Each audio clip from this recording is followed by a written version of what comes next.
L'endométriose, c'est une maladie chronique, c'est-à-dire que malheureusement, nous n'arriverons pas à guérir d'une endométriose, nous arriverons à traiter une endométriose, à diminuer les symptômes, mais nous ne pouvons pas guérir l'endométriose. En deux mots, l'endométriose, c'est une maladie qui ne touche que les femmes en âge de reproduction, c'est-à-dire au moment où il y a encore des cycles. Et l'endométriose vient du mot endomètre, qui est le nom de la muqueuse de l'utérus.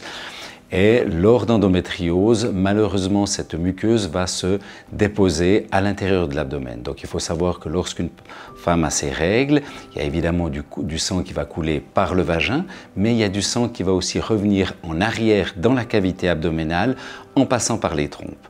Ce sang, avec des cellules d'endomètre, va s'implanter dans les différentes parties de l'abdomen, principalement du petit bassin. On se rend compte que l'endomètre et des femmes qui ont de l'endométriose a des caractéristiques différentes, des caractéristiques qui lui permettent de s'implanter et de venir envahir d'autres organes. Les principaux symptômes d'endométriose sont ce qu'on appelle une dysménorrhée, c'est-à-dire des règles douloureuses. Il peut y avoir, on dit c'est ou de la dyspareunie, c'est-à-dire des rapports douloureux et spécialement plutôt au fond du vagin, pas à l'entrée du vagin. Et l'endométriose peut encore se manifester par des troubles de la fertilité. On ne doit pas admettre qu'une femme, lorsqu'elle a ses règles, qu'elle ne puisse pas travailler, c'est-à-dire que lorsqu'il y a des douleurs de règles, évidemment on peut prendre des médicaments comme des anti-inflammatoires, mais ces anti-inflammatoires doivent permettre à la femme de travailler. Elle ne doit pas survivre ces jours-là, et ça c'est important. C'est des douleurs de règles qui vont devenir croissantes avec les années. En principe, on comprend bien, pour que l'endométriose puisse se manifester, il faut quand même qu'il y ait souvent 1 année à 2 ans de règles pour que les cellules s'implantent et puissent donner des symptômes.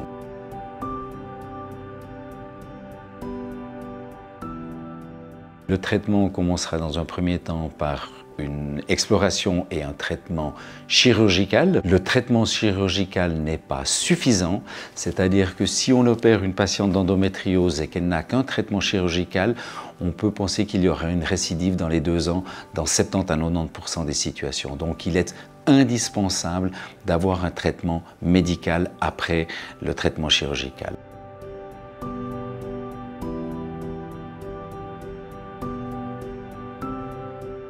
On peut penser qu'il y a quand même une certaine augmentation des cas d'endométriose parce que nos patrons qui nous ont appris notre métier ne connaissaient pas l'endométriose et pourtant ils opéraient comme nous. Donc ça veut dire qu'il y avait, je pense, beaucoup moins de situations d'endométriose il y a plus de 50 ans, on va dire.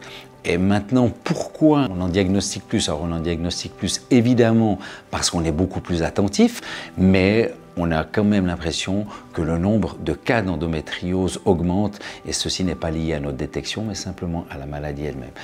Les raisons, on ne les connaît pas bien. Une des causes qui est évoquée, c'est qu'actuellement on se trouve dans un climat dit hyper-œstrogénique, c'est-à-dire qu'on va retrouver dans nos eaux usées, dans beaucoup de choses, beaucoup plus d'œstrogènes et les œstrogènes favorisent le développement de l'endométriose. Mais la raison exacte pourquoi maintenant on en voit plus qu'avant, malheureusement on n'a pas de réponse exacte, c'est sûrement multifactoriel. Mais par contre ce qui est sûr, c'est qu'on voit plus d'endométriose et on voit plus d'endométriose dite sévère chez des jeunes femmes, ce qu'on ne voyait pas il y a 20 ou 30 ans.